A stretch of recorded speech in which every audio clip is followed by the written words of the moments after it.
Muy buenos días. Buenos días. Así.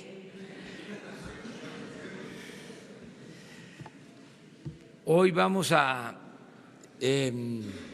dejar más tiempo para la sesión de preguntas y respuestas, para que todo lo que esté pendiente lo abordemos, que dediquemos más tiempo a eso. Solo aclarar lo de ayer, con todo respeto al compañero periodista, que siempre va a tener nuestra comprensión, nuestro respeto, y no es confrontar a nadie y que esto aplique a todos.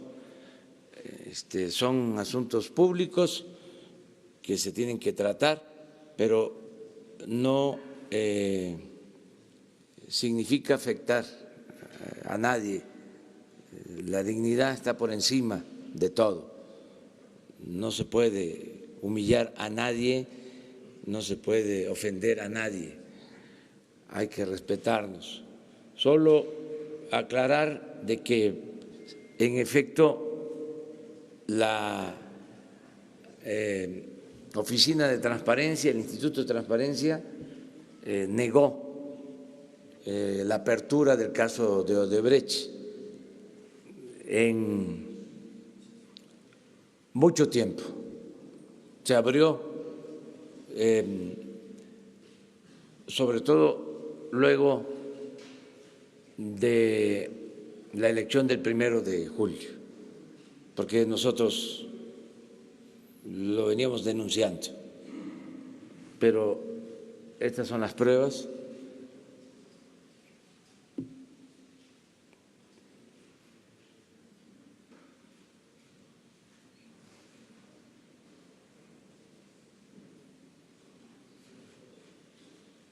Es que decía el Quijote, por la libertad y la dignidad se puede arriesgar hasta la vida. Y titularon ese medio "El presidente miente". Y ya no lo dice el Quijote, lo digo yo, eso sí calienta.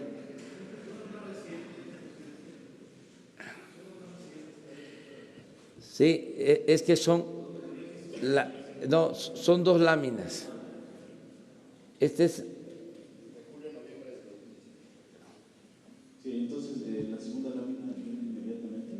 Sí. A partir de esta. Todas estas confirman negativo.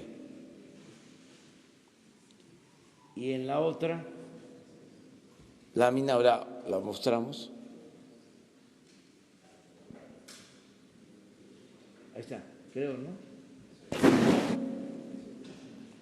Ya son otras fechas. Solo es anterior a la elección, la de arriba. Y desde luego la Procuraduría, ahora la Fiscalía, tiene que informar, tiene que transparentar. Ellos argumentan que no quieren afectar lo del llamado debido proceso, pero yo soy partidario de la transparencia. Y además hay que pensar hasta modificar la ley, pero poner por encima la transparencia ayuda mucho en el combate a la corrupción, en el combate a abusos de autoridad. Estamos ya por dar a conocer el decreto para abrir los expedientes de la antigua Policía Federal y del CISEN. Estamos nada más revisando algunas cosas para no afectar a terceros, defender a inocentes, niños, la familia, lo que la ley limita, pero toda la parte política, abrirla. Ya no deben de haber reservas en ese sentido. Había en Lecumberri, en el Archivo General de la Nación, toda una parte reservada, incluso con vigilancia del CISEN. No podía entrar ni el director del Archivo General de la Nación a esa sección del mismo archivo. Eso ya no es así, ya se ordenó que forme parte del archivo y estamos buscando la manera de que se pueda consultar. Ahí estaba mi expediente. Ahí estaba mi expediente. Pues, de una parte, porque me explican que cada dependencia, ahí estaba mi expediente de la Policía,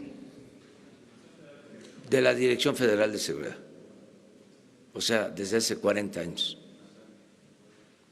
desde que estaba el finado Miguel Nazar. O sea, él suscribía informes sobre mis actividades en Tabasco.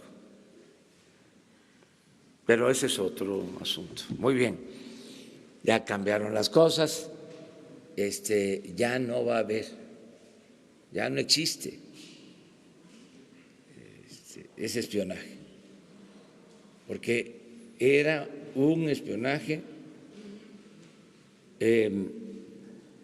de tipo político.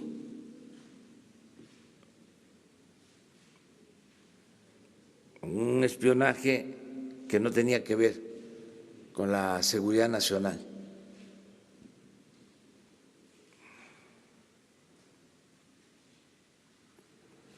Bueno, ahora sí, vámonos. Vamos en medio. Hola, presidente. Buenos días. Agustín Velasco de UNO TV.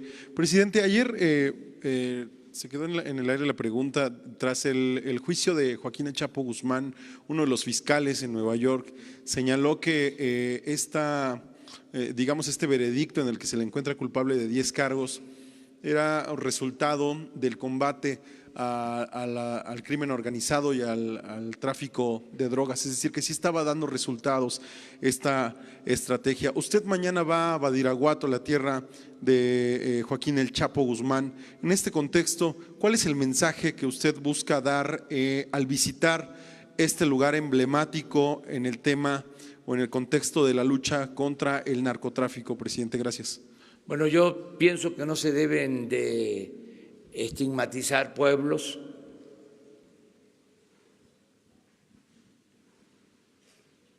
No se puede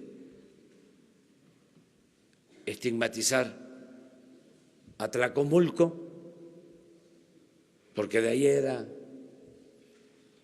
el llamado Grupo Atlacomulco.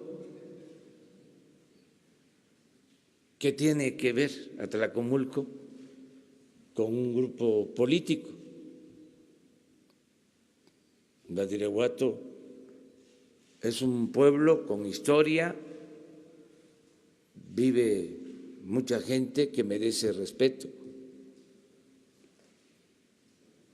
Voy mañana a Badiraguato porque vamos a llevar a cabo 3 acciones importantes. Una, estamos construyendo un camino, porque ya tenemos el presupuesto, de Badiraguato a Guadalupe y Calvo, Chihuahua, toda la sierra. Muy importante la comunicación. De Sinaloa a Chihuahua. Segundo, se va a crear una universidad pública en Badiraguato con especialidad en el fomento a la actividad forestal, porque es una zona con mucho potencial boscoso. Y tercero, se va a llevar a cabo el programa Sembrando Vida. Vamos a sembrar en esa región, solo del lado de Badiraguato, 50,000 hectáreas, de Badiraguato a Guadalupe y Calvo. Son 3 acciones importantes. Esto va a significar crear 20,000 empleos en la sierra, no temporales, permanentes. Y lo mismo vamos a hacer en El Salto, Durango, en Tamazula, en Canelas, en otra región de Durango y Sinaloa. Entonces, eso es lo que puedo decir y volver a repetir lo de ayer. Tenemos que buscar el camino del bien, no afectar al prójimo y no afectarnos a nosotros mismos, no afectar a nuestros familiares. Es muy importante la libertad, muy importante. Y estamos buscando regenerar la vida pública con atención a los jóvenes, con empleo, con bienestar. Vamos, les comentaba yo, a echar a andar toda una gran campaña dirigida a los jóvenes para evitar el consumo de drogas, como nunca, una campaña de medios. Vamos a utilizar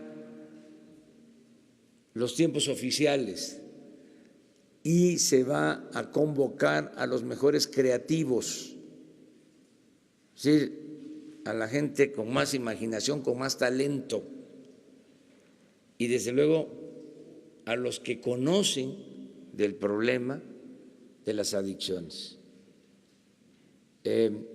dirigida a los jóvenes. No. ¿No van a invitar No, vamos a hacer una convocatoria, una invitación a gente que está muy especializada en este tema, con un enfoque siempre social y de fortalecimiento de valores morales, culturales, espirituales. Ya tiene la instrucción Jesús Ramírez Cuevas, él está ya preparando toda esta campaña. Se va a hablar con los dueños de medios de información, de prensa escrita, radio, televisión, internet, redes sociales, todos juntos, porque lo más preocupante es el crecimiento del consumo interno. Entonces tenemos que atender eso. Es lo que puedo comentar. Gracias, señor presidente. Acerca de la creación, ayer el anuncio de la creación de una nueva central sindical, está encabezada por el senador Napoleón Gómez Urrutia.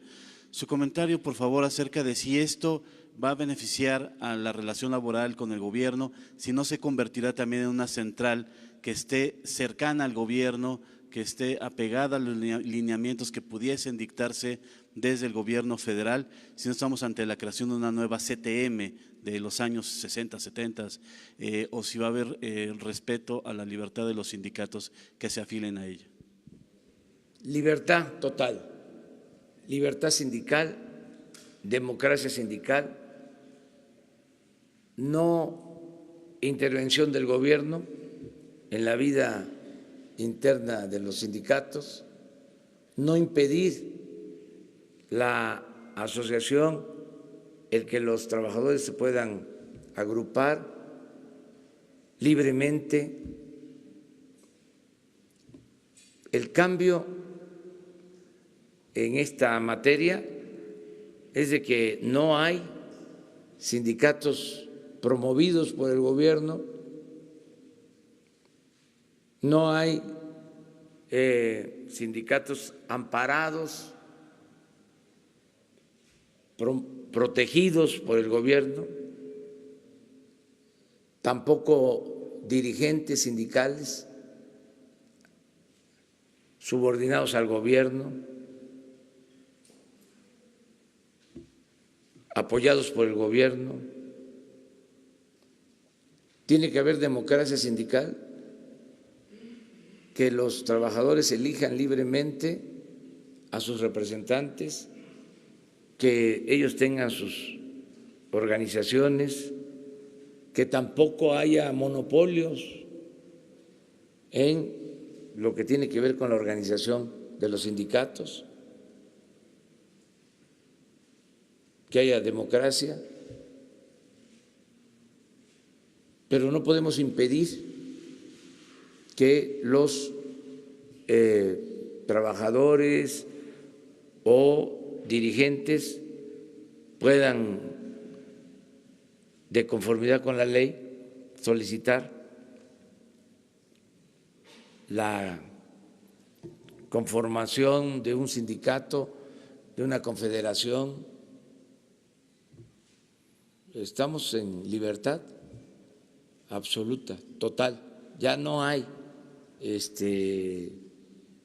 sindicatos del gobierno. Nada, se acaba el que tenga que afiliarse a algún partido. No hay corporativismo, no hay sectores, pero ni en los sindicatos ni en los sindicatos empresariales, porque suele pasar de que hay organizaciones empresariales, o habían, ya no existe eso, de que eran como sectores de los partidos. Me refiero a las empresariales, así como las organizaciones campesinas o las obreras, así también las empresariales pertenecían a partidos, claro, no de manera abierta, pero eran semilleros de líderes y de candidatos para partidos, si salían de esas organizaciones. Además, siempre una coincidencia, declaraba un partido algo y la organización empresarial supuestamente independiente decía lo mismo que lo que sostenía el partido. Eso ya no, eso es corporativismo. Los ciudadanos somos libres,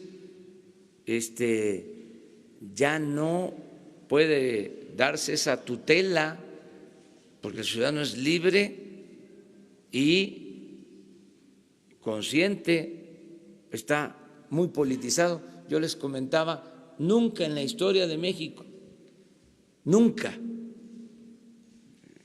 había habido tanta gente consciente como ahora. El verdadero cambio es el cambio de mentalidad que se produjo. Entonces, ¿para qué la tutela? Todavía hay algunos,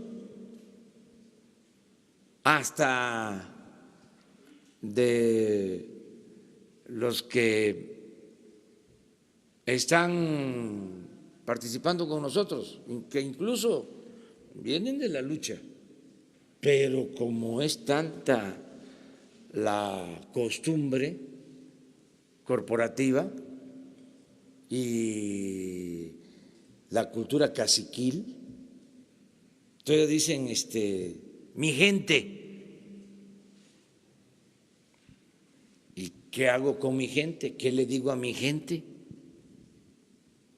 Esas expresiones. O que espera en línea de parte de usted. Sí, o lo otro. Me están quitando mis plazas. Oye, si tú no tenías plaza, si nosotros no teníamos plaza.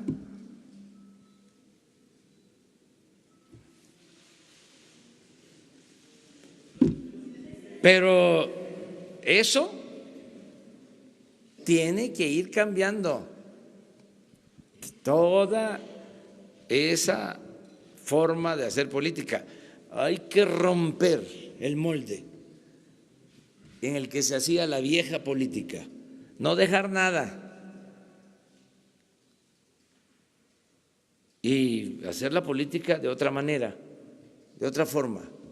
Esa es la transformación. Quedamos que empezamos en medio.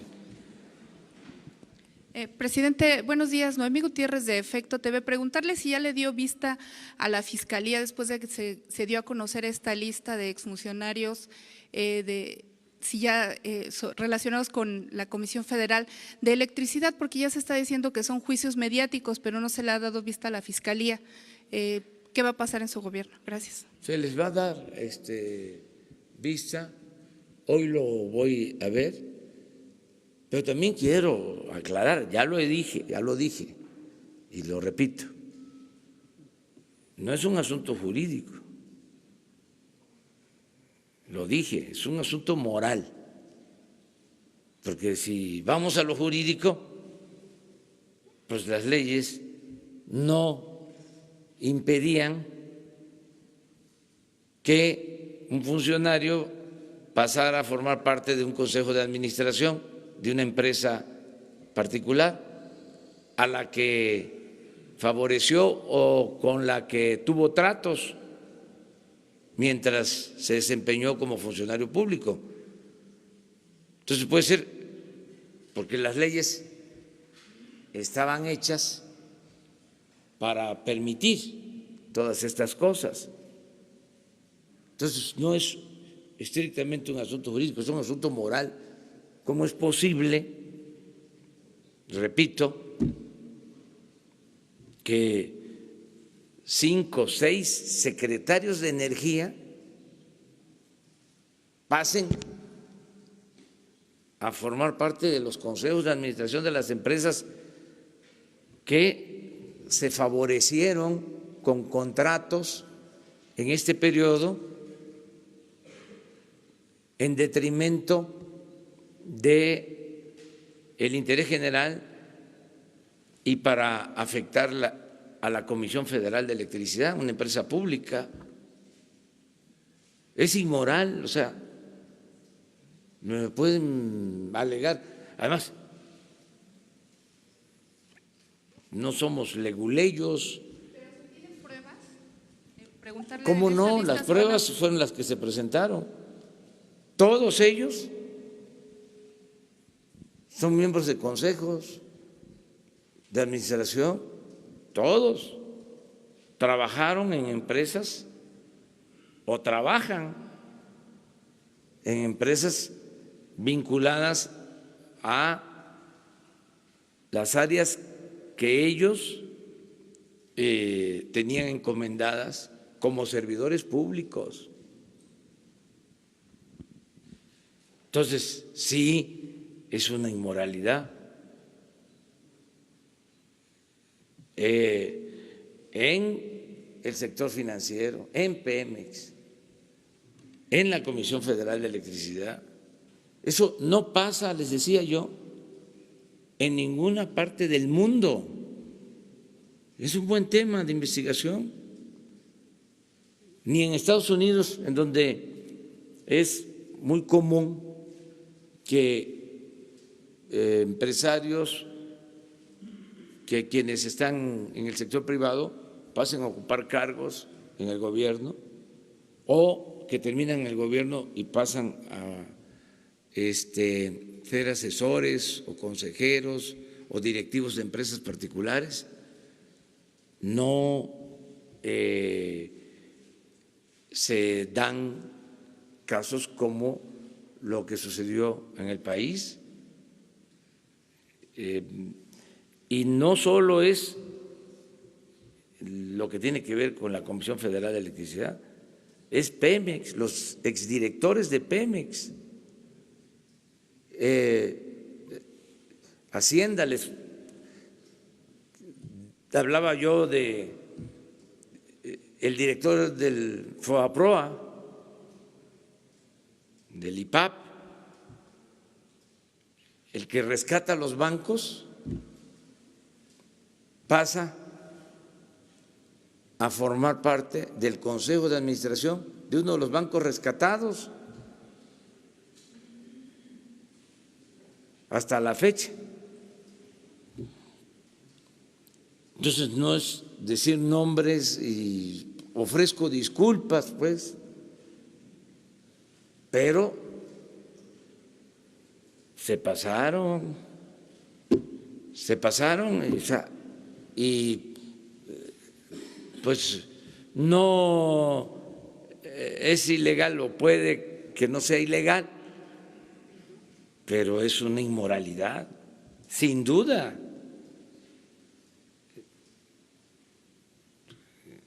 Eso es lo que se dijo, no es con ánimo de afectar, ¿no?, a nadie, es nada más decir, esto es lo que pasaba. ¿Qué nos pide la gente?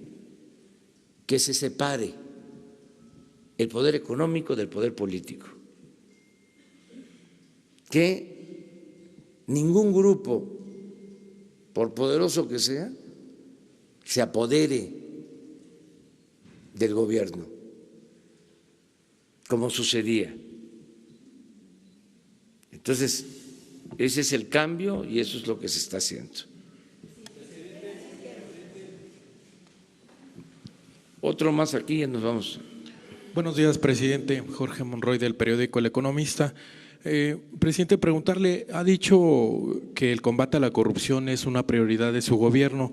¿Qué indicadores tendrá la ciudadanía para medir los ahorros reales por el combate a la corrupción en términos, por ejemplo, del robo a combustible, la cancelación de plazas, los contratos, incluso si ya nos puede compartir algunas cifras en estos 2 meses de ahorros en estos rubros? Y por otro lado, preguntarle, presidente, nos había dicho que iba a hacer una evaluación bimestral de los avances del presupuesto, preguntarle si ya lo hizo y también cómo está funcionando el presupuesto. Gracias. Bueno, les adelanto que vamos muy bien en la recaudación. Está creciendo la recaudación con relación a meses anteriores. No tenemos todavía los datos consolidados, pero el reporte que tengo es que estamos recaudando más que lo que se hacía anteriormente. Les comento también que ya llevamos ahorros, sin duda, en lo de el combate al huachicol. Ya debemos de estar con un ahorro de alrededor de 5,000 millones de pesos hasta ahora. 5,000 millones de pesos. Si seguimos así, podemos alcanzar los 50,000 millones en el año de ahorro. Nos ahorramos los 33,000 millones de la no devolución del impuesto sobre la renta. Ayer firmamos un convenio con la ONU para darle seguimiento a compras, a ventas y a contratos de obras. Pensamos que vamos a obtener alrededor de 10,000 millones por la venta de aviones y helicópteros promedio. Se van a vender 54 aviones y helicópteros. Y nos va a acompañar en esa venta la ONU.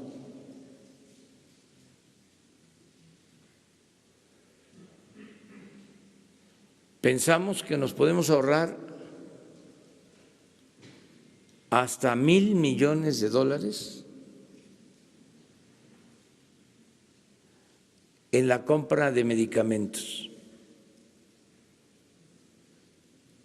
El gobierno de la República en su conjunto,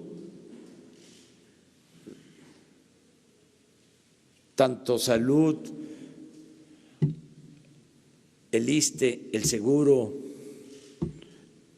Pemex, la Secretaría de la Defensa, la Secretaría de Marina, más los gobiernos estatales, adquieren en medicamentos y equipos alrededor de 4,000 millones de dólares. Y podemos ahorrarnos alrededor de 1,000 millones de dólares. Esto es de 18 a 20,000 millones de pesos. Y así en otras adquisiciones. Y lo mismo en el caso de contratos de obras. Se van a hacer públicas las licitaciones y van a ser acompañadas, van a estar acompañadas de la ONU para que haya absoluta transparencia. Todavía no puedo informar sobre los avances que se han conseguido. Voy a tener este informe cuando se cumplan 100 días. Esto va a ser como el día 10, 11 de marzo. Aquí voy a informarles de cómo vamos. Le voy a informar al pueblo a través de ustedes. ¿El presupuesto va a va a tener algunos indicadores, presidente, en el presupuesto para poder hacer esta evaluación de cuánto se está ahorrando? Sí, ¿Se va a meter sí, en el presupuesto? Sí, sí. Vamos a tener todo lo relacionado con ingresos y el ejercicio del presupuesto. Es decir, el avance en programas, en obras, avance físico y financiero, un corte. Para que se conozca. Y esto lo vamos a hacer periódicamente. Cuando fui jefe de gobierno informaba cada 3 meses. Entonces, lo vamos a hacer así. Nada más que aquí con ustedes y ya cuando corresponda ir al Congreso, pues vamos a informar.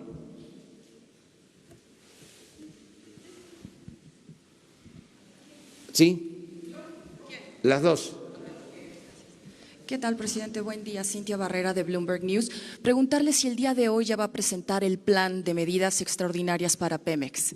Es posible que mañana lo hagamos.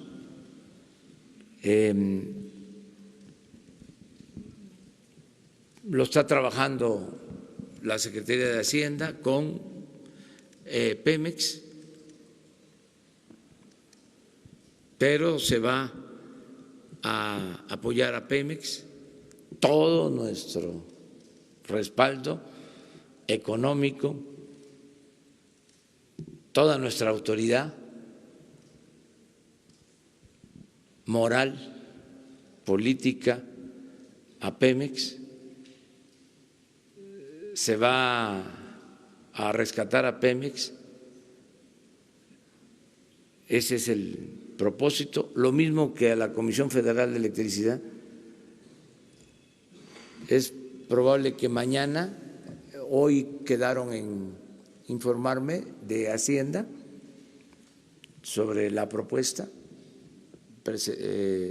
quedaron en presentarme la propuesta preliminar.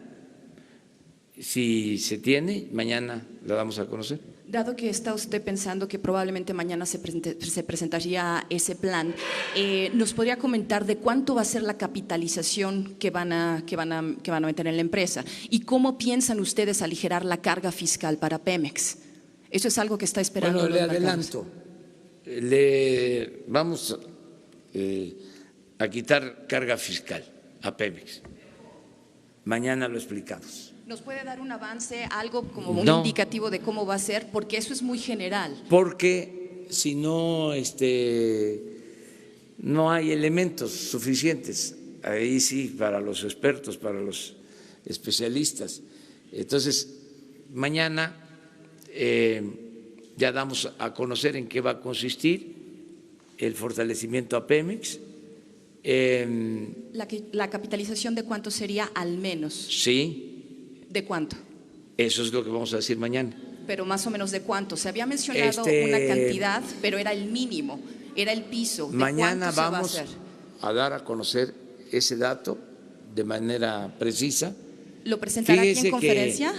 Qué buena periodista es usted, porque yo estaba diciendo que hoy me iban a presentar el reporte o el proyecto preliminar y era probable que mañana se diera a conocer.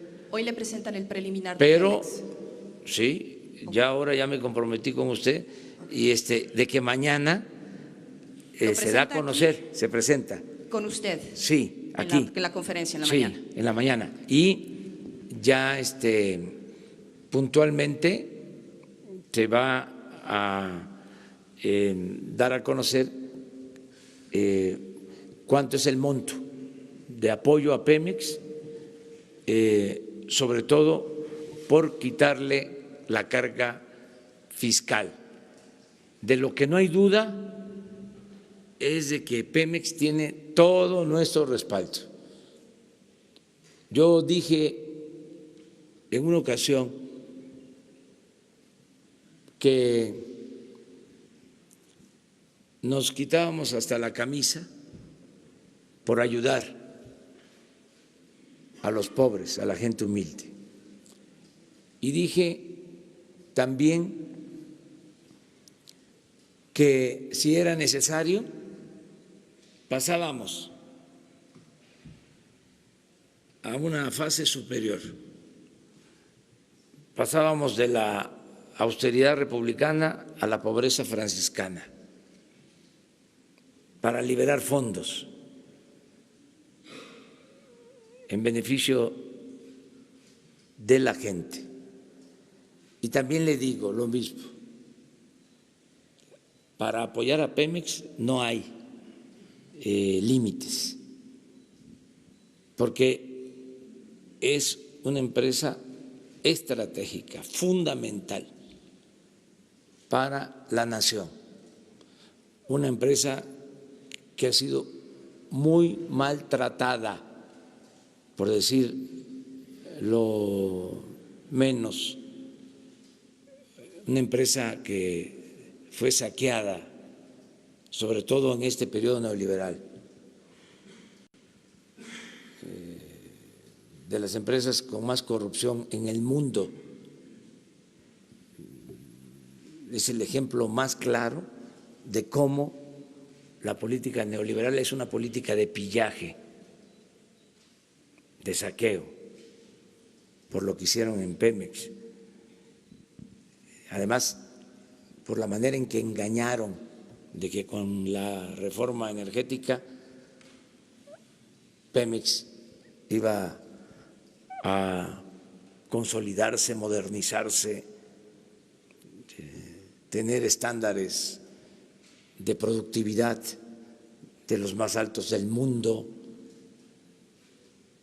Pura mentira, puro engaño, pura corrupción. Entonces, nosotros vamos a rescatar a Pemex y se va a fortalecer a Pemex y mañana presentamos la propuesta. Buen día, presidente. Ana Isabel Martínez de Reuters, y también quería preguntar el tema de Pemex.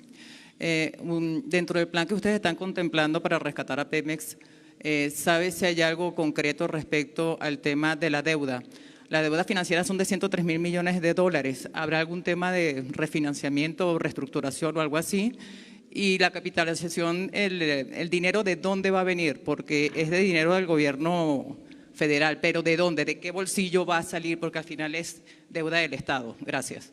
Sí, va a salir de el presupuesto que se tiene, de los ahorros que se están consiguiendo. Por ejemplo, se hablaba inicialmente de 1.500 millones de dólares adicionales. Eso es nada más lo que vamos a ahorrar en el combate al robo de combustible. Pero va a haber más que eso. Y no nos afecta en el ejercicio del presupuesto, porque estamos apalancados, tenemos presupuesto suficiente para financiar los programas de bienestar. No tenemos ningún problema, de modo que no vamos a recurrir a deuda, no vamos a caer en déficit, no van a aumentar los impuestos, no va a haber gasolinazos. Vamos a salir sin problema. Les decía yo que va bien la recaudación,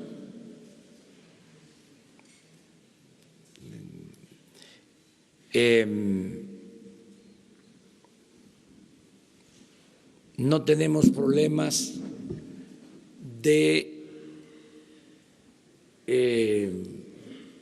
debilitamiento del peso,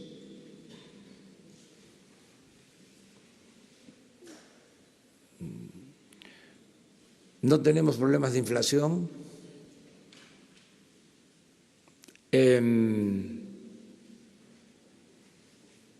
se están creando empleos y es muy probable que estemos creciendo y vamos a crecer más. Pero, presidente, ¿me podría precisar el tema sobre si están pensando hacer algo con la deuda de Pemex? Refinanciar, reestructurar algo, porque los próximos vencimientos son muy altos y están muy concentrados en los próximos años. Sí, pero no tendríamos problema para solventar todos nuestros compromisos. Vamos a cumplir todos los compromisos que tenemos.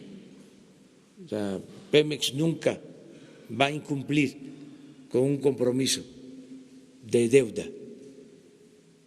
Vamos a pagar puntualmente todos nuestros compromisos. Tenemos mucha fortaleza económica en México, ahora más que nunca. Y la fortaleza, aunque parezca algo subjetivo, tiene que ver con la autoridad moral, tiene que ver con el que ya no hay la corrupción que había antes. A veces los buenos técnicos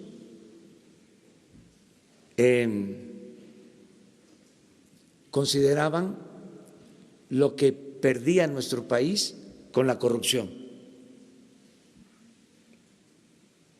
Ahora ya no se habla de eso. Pero lo cierto es que en el caso de Pemex había una gran fuga por la corrupción. Ahora podemos, en vez de perforar 50 pozos, podemos perforar con el mismo dinero 150. Y eso no se está tomando en cuenta. Poco a poco se va a ir entendiendo.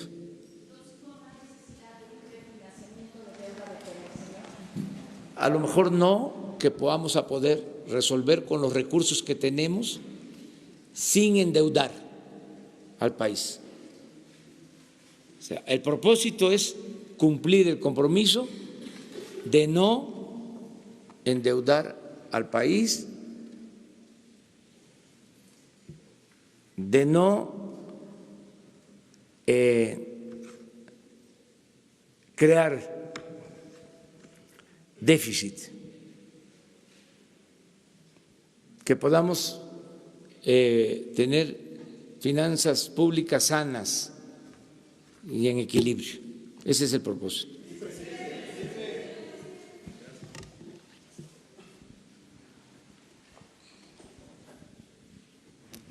Daniel Blancas, de Crónica, presidente.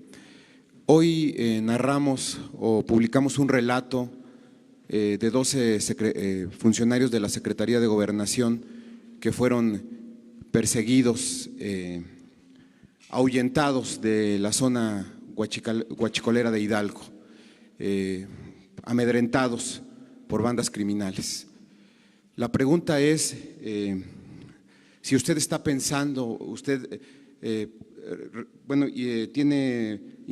para usted es importante que los funcionarios estén cerca de la gente y la instrucción de ustedes es que ellos acudan de manera directa a la gente, pero está pensando en darles protección a los funcionarios, porque estamos hablando de subsecretarios incluso que vivieron esta experiencia ahí en Hidalgo, si está pensando en darles seguridad, si conoce otros casos de funcionarios de su gobierno que haciendo esta labor de ir pueblo por pueblo, gestionando algunas tareas, hayan sufrido también este embate del crimen organizado.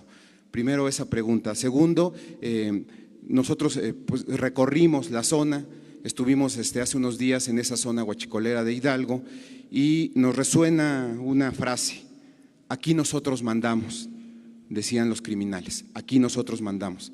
¿Quién está mandando en esas zonas? Porque también vimos que había una alta presencia del ejército en constantes operativos, por caminos, por terracería, y estamos viendo los resultados de la incidencia de tomas clandestinas, los ahorros que está habiendo en este sentido, pero los territorios siguen controlados por esta gente. ¿Quién manda en estos territorios, presidente?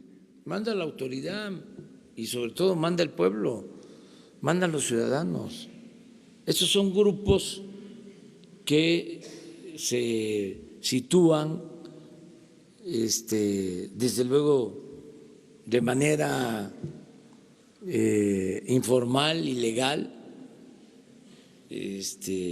para llevar a cabo ilícitos, pero los ciudadanos no los están protegiendo y los ciudadanos quieren que haya legalidad y que no haya corrupción. Eso es lo que está pasando. No es fácil de la noche a la mañana acabar con estas prácticas que existían. En el caso de Hidalgo, se arraigó mucho lo de el huachicol, y por eso está costando, bueno, hasta la desgracia, lo doloroso que fue la explosión.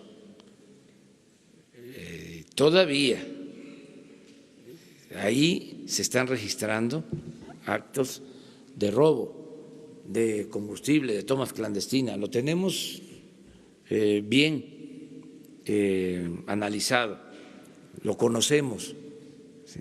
O sea, no puede decirse que en Hidalgo, a pesar de lo que sucedió, ya no hay robo de combustible.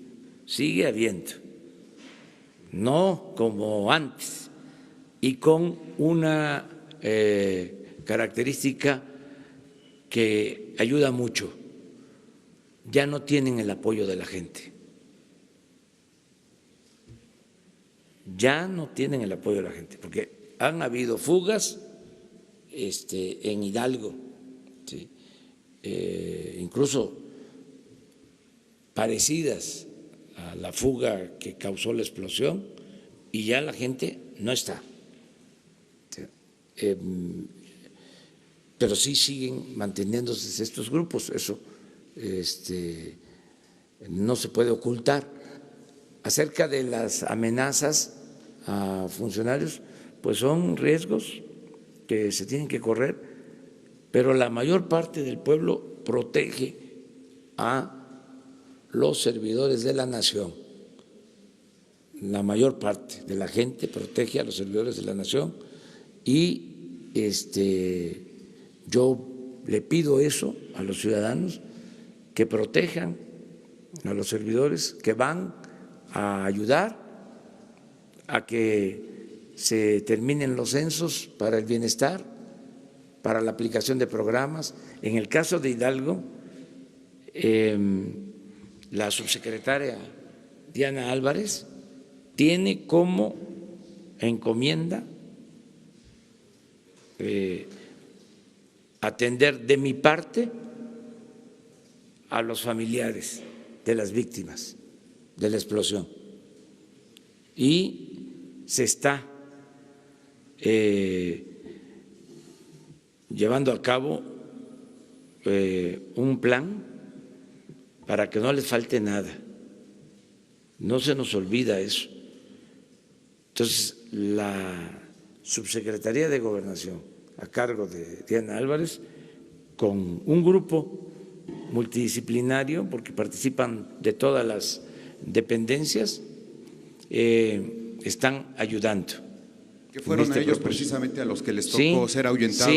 Sí, por lo mismo, porque no quieren que haya presencia de nosotros, pero en estos asuntos públicos no deben de haber vacíos de poder, porque cuando hay vacíos se llenan por otros. Nosotros no vamos a dejar ninguna parte del territorio sin atención, aún con los riesgos que implique. No podemos decir, no vamos a este lugar porque hay mucha delincuencia o son territorios dominados por la delincuencia. No, al momento que no entremos a una región, a una zona, pues ya no hay autoridad. Entonces sí, se está propiciando que dominen las bandas. Eso no. Pero usted, por ejemplo, ha dicho que usted lo cuida a la gente, pero Sí. en el caso de estos funcionarios la instrucción también fue que no hubiera cobertura de parte de la policía, etcétera. ¿Va a seguir ese lineamiento? No, en estos casos, en ese trabajo especial que están haciendo, tienen que tener apoyo, protección, para ese trabajo en particular, por esas reacciones, porque no quieren que se apliquen los programas sociales. Ese es el propósito. Pero ni modo que les pidamos permiso. Ahora, le quedamos de este lado.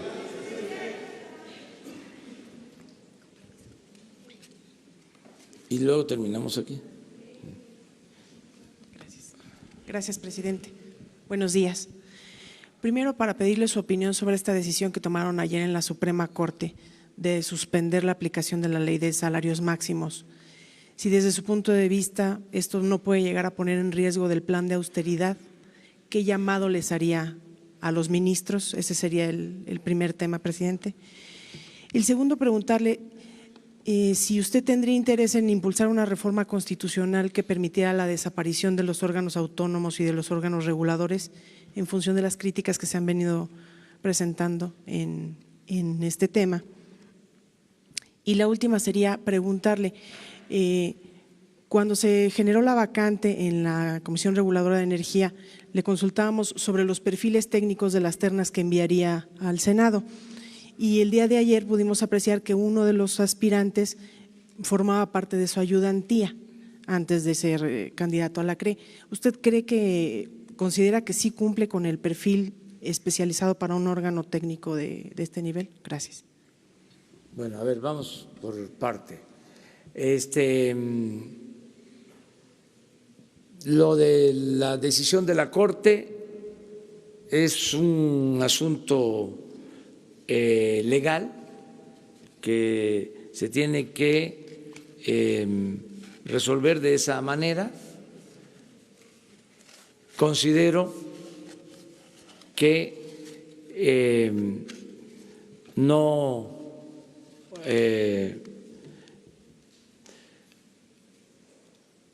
se ajusta a lo que tiene que hacer, a la conducta de quien imparte justicia. Y nosotros no vamos a modificar nuestro plan.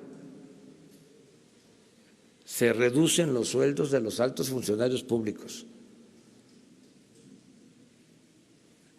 Deberían los que están solicitando que se mantengan esos sueldos elevadísimos ofrecerle disculpas a los mexicanos, porque es una ofensa que en un país con tanta pobreza, con tanta necesidad, hayan esas extravagancias, esos sueldos ofensivos. Esa es mi opinión, respetando la autonomía del Poder Judicial. La segunda… La posibilidad de impulsar una reforma constitucional para desaparecer los órganos. No. son muy leguleyos, con todo respeto. Los impulsores del gobierno paralelo de esta constelación de órganos autónomos que crearon en el periodo neoliberal para favorecer a las minorías y para simular. Ya lo vimos en el caso del Instituto de Transparencia. 1.000 millones de pesos cuesta y sus decisiones tienen que ver con mantener en secreto asuntos de interés político de minorías, en favor de minorías. Pero así están todos.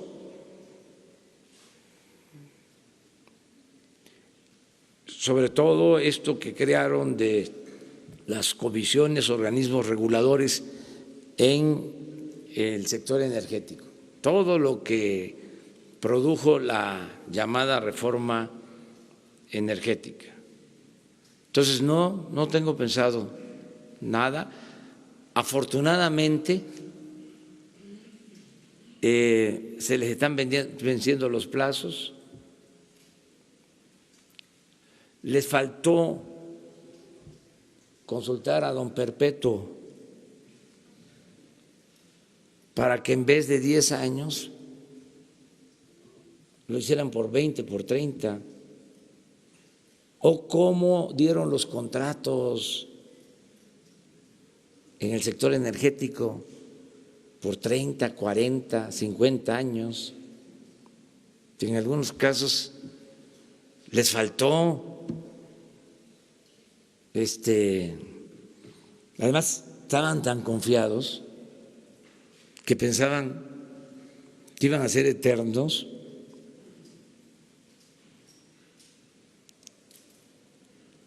Que tuvieron fallas y ahora pues están venciendo contratos,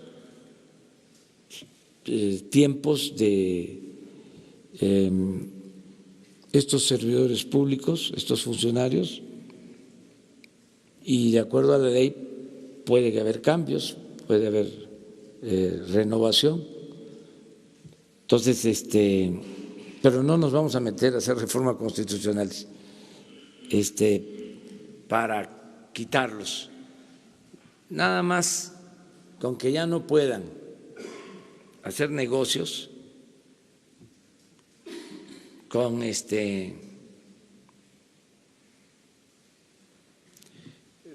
tenerlos vigilados, porque son muy corruptos, para que no den contratos, permisos, concesiones a quienes construyen gasoductos, a quienes van a perforar pozos, a quienes ponen plantas para generar energía eléctrica, nada más con eso. O estar pendientes para que no den subsidios, que no haya monopolios, que no protejan a monopolios, porque les dieron tantas facultades que están por encima del Poder Legislativo en algunos casos. Y es inapelable lo que decía, pero afortunadamente se les están venciendo los plazos. Por eso, ahora con lo de la CRE, que era una de las comisiones o organismos autónomos, entre comillas. Ahora enviamos 12 de técnicos para 4 ternas. Y sí, uno de ellos, 2, estuvieron estos días trabajando, pero los 2, trabajando con nosotros, pero los 2 con muchísima capacidad. Una ingeniera petrolera, o sea, como profesión, y el otro ingeniero, creo que químico, que trabajó en Pemex durante mucho tiempo. O sea, no egresados del ITAM, perdón, ya se me fue. O sea, ofrezco disculpas, esto seriamente. O sea, pero bueno, es que eso era lo que sucedía. O sea, ayúdenme ustedes, ayúdenme a ver dónde están los economistas egresados de la UNAM. De veras, no los encuentro. ¿Qué pasó? Es público y notorio que en los gobiernos últimos, los gobiernos de corte neoliberal, en todas las áreas económicas, financieras, puro ITAM. Esto es en buen plan, pues, o sea, aquí hay del ITAM también ayudándonos. El subsecretario de Gobernación es de primera y es del ITAM, pero fue de las escuelas más convocadas a la participación en el sector público, en el Banco de México, en Hacienda, en Economía, en estas comisiones.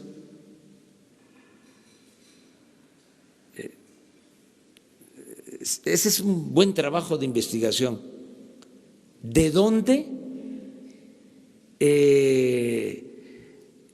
eran o son los servidores públicos que manejaron la política económica en los últimos 36 años? Sí, pero algunos otros también, pero en general, y además porque fue esto evolucionando, pero ya no hay. Bueno, hasta en relaciones exteriores no hay de la UNAM. O sea, no es que yo esté defendiendo la UNAM, o sea, es, a ver, porque esto tiene que ver con una orientación, ¿o no? Que es lo mismo la concepción de un estudiante, de un egresado de la UNAM, del Politécnico, de la Metropolitana, del ITAM, del Tecnológico, de la Ibero. Es interesante, es como el asunto de los intelectuales, que es un tema espinoso, pero hay que tratarlo también. O sea, y el otro asunto todavía más espinoso, más complicado, el de los medios. Pero eso lo dejamos para después. Que siempre debemos de hacer la diferencia entre los medios arriba y los trabajadores de los medios. que vivan los trabajadores de los medios.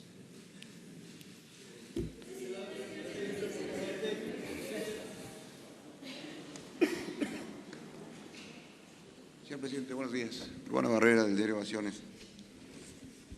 Tengo tres preguntas, ¿no? Una es para regresarnos un poco con lo del principio de la conferencia. ¿Qué opina usted de estos sindicatos que lo acompañaron en la lucha, como el SME? El SME se asoció, valga la redundancia, con la Sociedad Generadora de Energía, Fénix, que está controlada por la portuguesa Mota Engel. Tiene el 51% de las acciones y el SME tiene el 49%, pero tienen contratos a 30 años, ¿no? Tienen contratos a 30 años para construir, operar, mantener 5 de las hidroeléctricas, pero en el 2016 consiguieron otras 11 hidroeléctricas. ¿Qué problemas les va a generar entrar a este campo con los excompañeros de lucha, verdad? La segunda, si nos puede hablar un poco o actualizar los datos de el robo de combustible, específicamente de gas. Hay investigaciones muy avanzadas ahorita en la Fiscalía que ya ligan a los empresarios del gas con lavado de dinero, con empresarios, actividades bancarias, investigaciones muy recientes del 15 de enero. Sí, se menciona el grupo Sony de Salvador Oñate.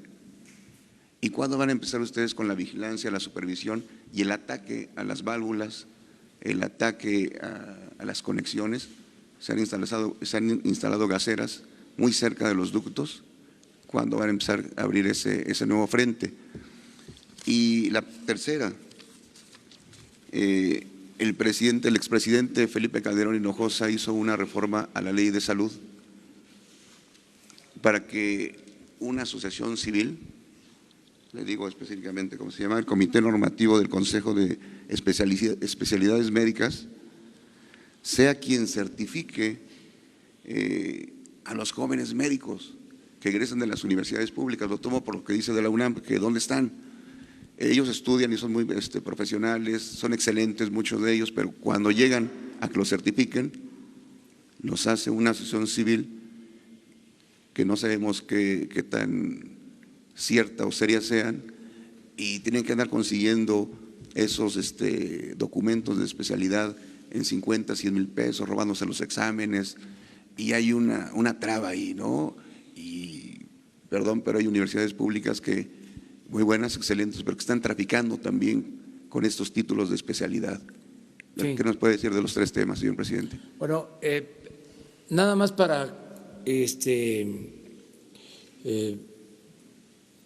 redondear lo de las ternas, porque hay algo que quiero añadir. Independientemente de las características de los técnicos, que se tenga en cuenta que es el Senado el que va a elegir. O sea, porque de 12, ¿no? Estamos hablando de 2 que tienen vinculación con nosotros, que estuvieron aquí ayudando, que no están impedidos legalmente, pero al final de cuentas van a ser los senadores los que van a decidir, ¿sí? Si tienen la experiencia, si cumplen con los requisitos. Nada más eso, que quede de manifiesto. Miren, la UNAM fue muy maltratada en este periodo neoliberal. Ya se produjo una huelga en estos últimos tiempos, se le estigmatizó, se llegó a decir que si un profesionista o profesional era egresado de la UNAM, no tenía posibilidades de trabajo Aún con eso, es una gran universidad, ocupando los primeros lugares en conocimiento en el mundo. Es una gran universidad, pero sí hubo toda una campaña en contra, como la hubo en contra de la educación pública. O sea, no podemos tapar el sol con un dedo. Eso ya se terminó. Ya no puede ser así. Como tampoco yo voy a emprenderla en contra de las universidades privadas. No, es 1000 veces mejor que haya universidades, ¿sí?, que no haya.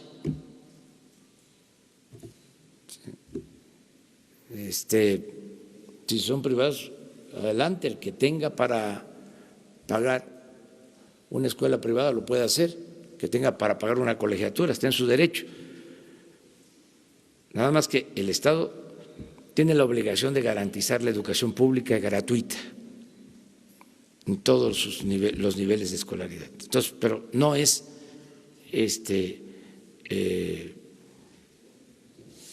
oponernos a que exista la educación privada. O sea, eso también dejarlo muy claro.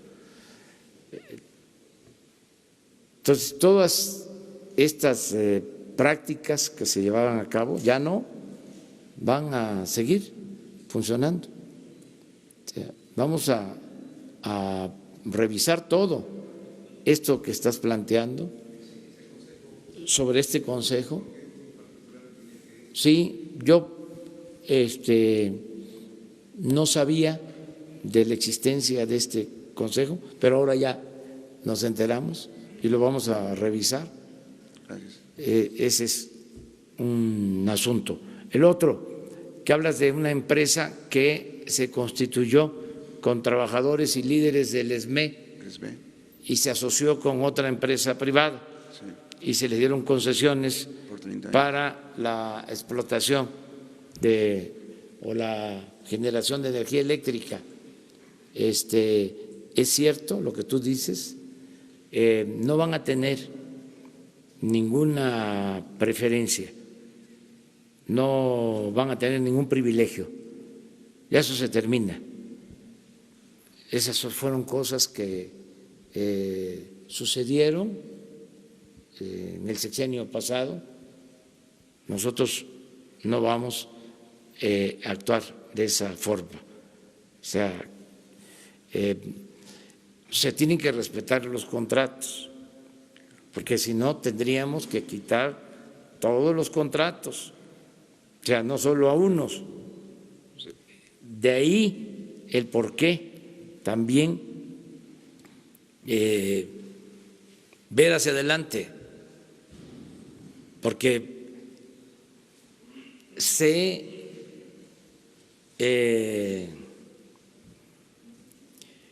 infestó todo, se contaminó todo.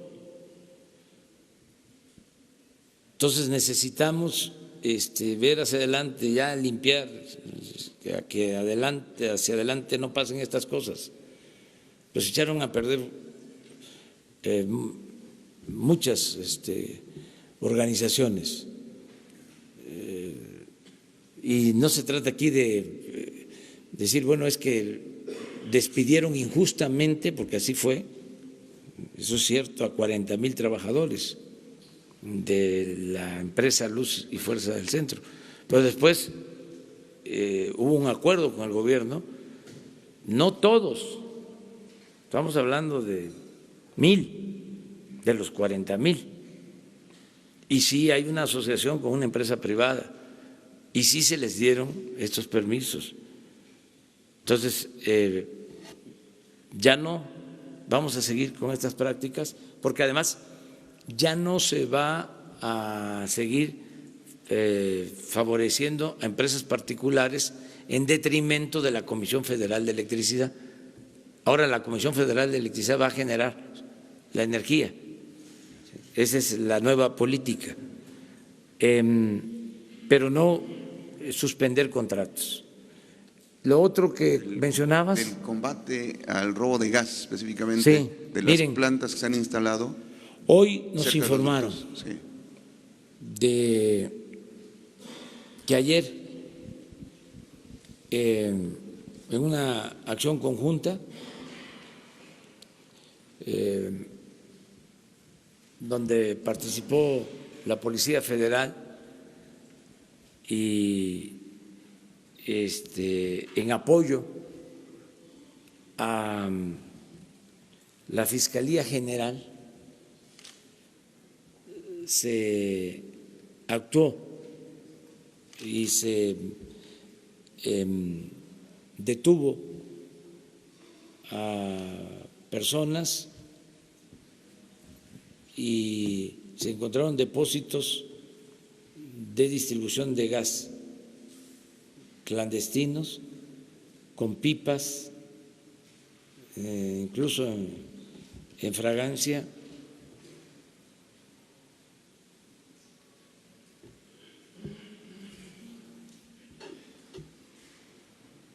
Y hoy va a informar, según nos dicen, el fiscal general, porque ese es un asunto que ellos llevaron. En Puebla. Así fue.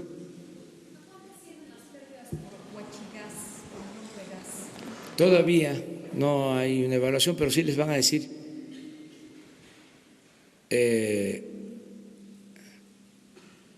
cuánto significó este decomiso legal que se llevó a cabo. Sí.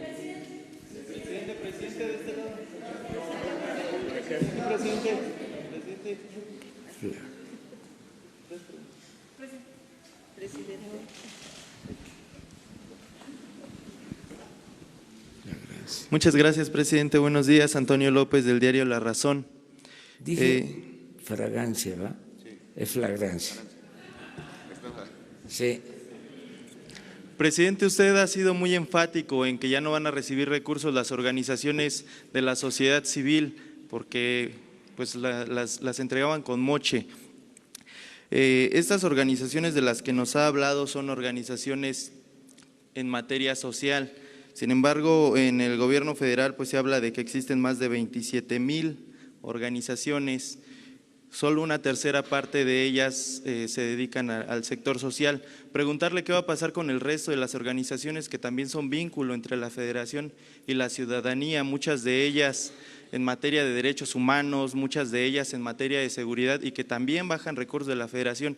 ¿A ellas también se les está investigando? ¿Ya no se les va a dar recursos? Esa es mi primera pregunta. La segunda, preguntarle… la semana pasada el titular de la Unidad de Inteligencia Financiera, Santiago Nieto, me platicó que sostendría una reunión con el fiscal general de la República, que ya hay más investigaciones sobre gasolineras que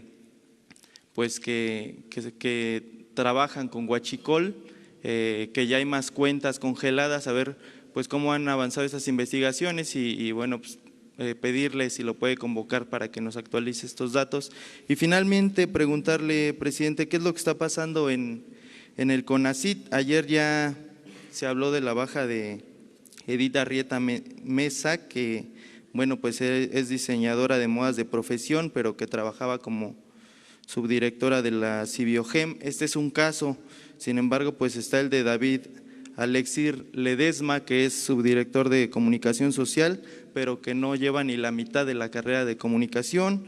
Se denunció otro caso de la secretaria administrativa de fondos sectoriales, María Chávez, y de ella se acusa pues que no tiene más que la secundaria.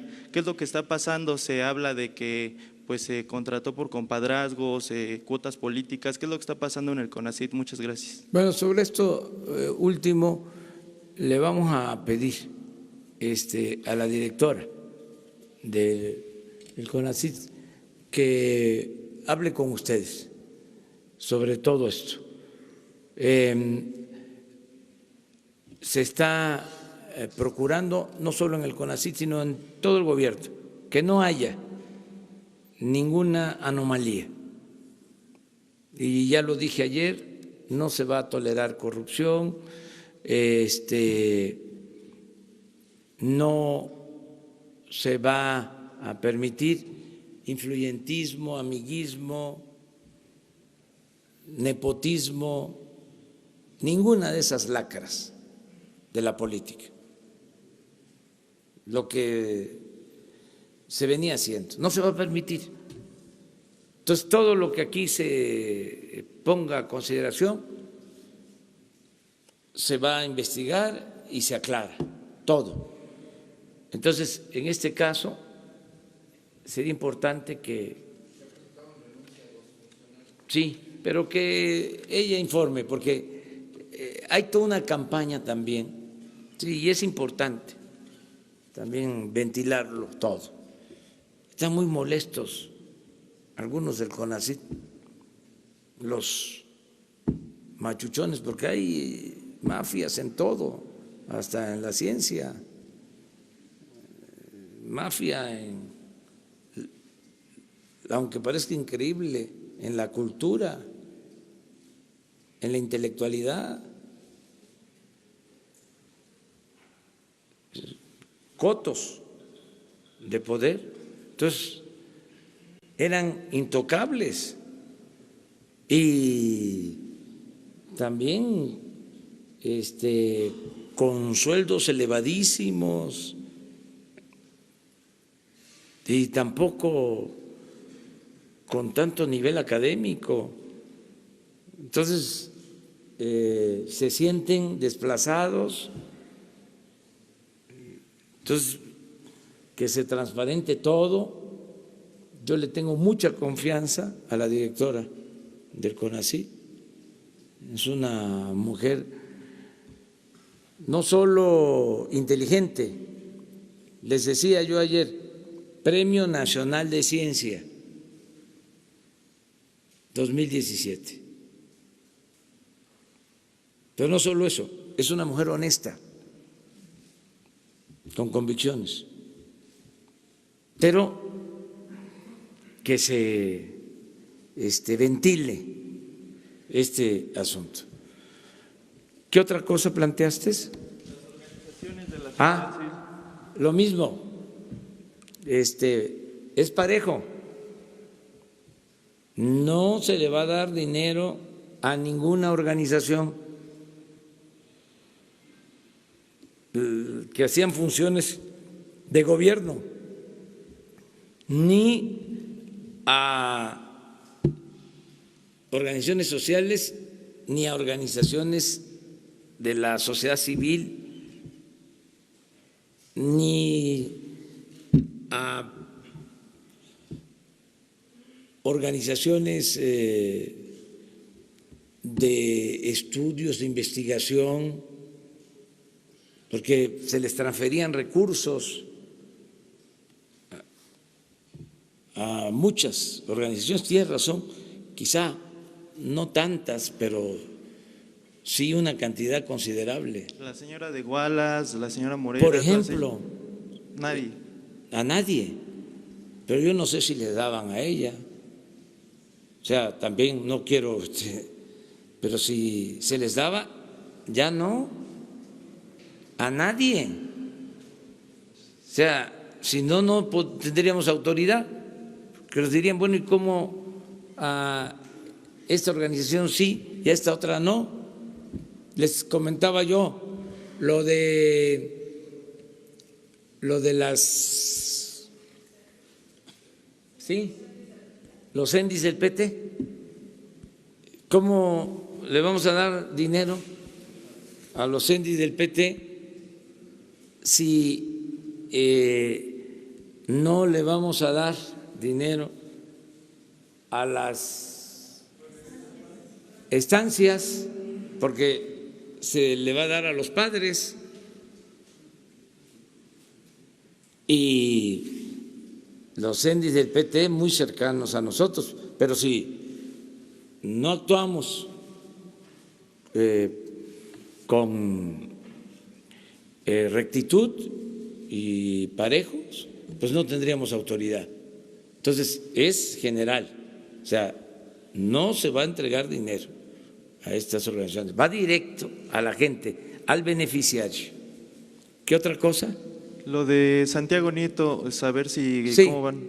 ya acordamos, como son casos que tiene la Fiscalía General, acordamos que ellos informen sobre esto, o sea, que si van a tener una conferencia de prensa en la antigua Procuraduría, que ahí le pregunten al fiscal general sobre estos temas. Ellos ya tienen ya información. Dos más. Gracias, presidente. Nancy Rodríguez, de el sitio Oro Sólido. Rápidamente, son dos asuntos, presidente. El primero, que es de agenda del día. Ayer hubo la junta de juntas en el Senado de las dos Jucopo y bueno, ven muy complicado, en conferencia de prensa dijo el senador Monreal que está muy complicadas las negociaciones. Sin embargo, bueno, el diputado Mario Delgado le manda un mensaje que usted sabe muy bien que están trabajando duro para sacar la Guardia Nacional, ¿no? Su comentario al respecto. Y otro asunto, presidente, si usted me permite retomar su nueva relación con los empresarios. ¿Cómo va a ser esta estrategia, presidente? Porque hay muchas organizaciones que incluso también se vinculaban con el sector público, ¿no? Y no precisamente porque tengan el dinero, pues son buenas gentes o inteligentes, o algo muy importante, que tengan la sensibilidad para entender su agenda social. Hay ejemplos en este sexenio, por ejemplo, el presidente de la Concanaco estaba pugnando porque no se aumentara el IVA en la frontera, que pasara del 11 al 16%. De repente se desapareció, se subió el IVA, pero meses después fue nombrado diputado plurinominal por parte del PRI en la Cámara de Diputados. Y también el propio presidente del Consejo Coordinador Empresarial, también en un evento, en el micrófono en mano, le dijo al presidente: los empresarios estamos hartos de la corrupción. También se apagó esa voz y a los pocos meses el señor Videgaray lo nombró director de las zonas económicas especiales con un presupuesto aproximado de 6,000 millones de pesos. Y entonces el sector empresarial también, como dice usted, son los dueños del dinero, pero pues no tienen la verdad absoluta, ¿no? Y también ellos manejan mucho eso de que el que tiene el dinero es el que manda. Sumando a su estrategia nueva que va a tener y nueva relación con los empresarios, señor presidente, ¿qué posibilidades habría de que también se hiciera una cartilla ética para los empresarios, para que se retomen sus principios de tratar bien a los trabajadores, de respetarles sus prestaciones y así lograr elevar la productividad y sobre todo la innovación en nuestro país? Gracias, señor presidente. Sí, las empresas por lo general, sobre todo empresas importantes en México, ya tienen un código ético y ojalá y todas actúen de esa manera. Es una decisión voluntaria, independiente, autónoma, pero sí hay muchas empresas ya con dimensión cívica, con dimensión social, que plantean eso, plantean valores, y eso es muy bueno. Pero nosotros no podemos recomendar nada porque es meternos en un terreno que no nos corresponde. Lo que sí es que en esta política de no entregar apoyos a organizaciones es para todos, es parejo, porque también el sector empresarial se beneficiaba de recursos del presupuesto en estudios y en otros campos. Yo recuerdo que había o hay, que todo esto es un proceso, algo que se llamaba el Instituto del Emprendedor, y pregunté que sí, ¿qué hacían? Y me informaron de que uno de los últimos estudios que había hecho el Instituto del Emprendedor era sobre el estado de ánimo de la población en México. Y los recursos se los habían entregado a un organismo empresarial para hacer el estudio. Entonces, eso ya no. Ya esos apoyos ya no. Política empresarial, no hay política de comercio, no hay política de emprendedurismo. A eso también me refiero. Sí, va a haber. Sí hay, y existe muy buena relación con el sector empresarial del país. Y estamos por dar a conocer toda una propuesta de vinculación entre el sector público y sector privado, nacional y extranjero. Nada más que eso sí lo dejamos para después. Va a ser la semana próxima. La Junta de Juntas que hubo ayer. Ojalá y se apruebe lo de la Guardia Nacional, que los legisladores sin banderías partidistas nos ayuden, porque necesitamos la Guardia Nacional para enfrentar el grave problema de la inseguridad y de la violencia. Es un llamado a los legisladores. Buenos días, presidente. Rafael Herrera, de Sin Censura, con Vicente Serrano desde Chicago. Presidente, ¿ya tiene definido el día con el canciller Marcelo Ebrard para cumplir el compromiso que usted asumió con Sin Censura del plan de protección y apoyo a migrantes mexicanos? Y por cierto, presidente, ¿usted considera que los mexicanos en el extranjero deberían de participar en las consultas ciudadanas como la que viene el 21 de marzo? Y ahora sí que en este sentido, ¿considera o cómo plantearía usted que participaran si el INE aún no tiene ahora sí que función del voto electrónico en el extranjero porque dice que no tiene fondos? Gracias, presidente.